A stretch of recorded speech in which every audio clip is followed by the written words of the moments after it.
Here's a parcel of Boulder Opal from central Queensland. Some of it's Koroit, some of it's just other material, probably from the Quilpie area. I'll go a bit closer so you can see better. Okay, I've zoomed in a bit.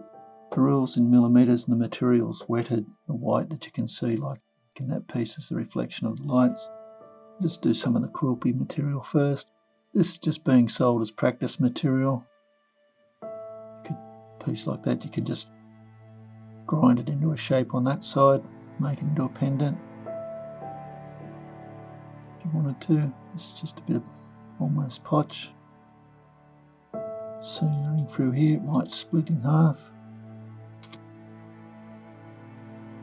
Again, a piece like that, just grind it into shape. There's no real opal gemstone quality in any of this. Some of the Koroit's a bit nicer, but there's a little eye of colour there. Another bar, little very thin bar in the back. Piece like this. A little bit of colour here.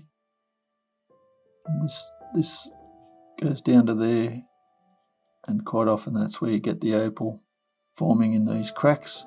Whether there's any in that, I don't know. And it's just basically the idea of getting to feel the stone. This material is the Koroit. Nice patterns. Colour through here.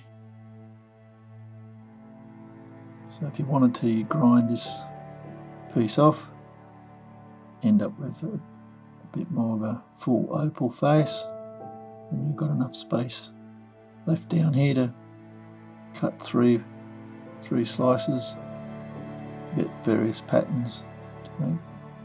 Not a lot of colour in the rest of it though, I'm afraid. It's another little bit of Quilpie material.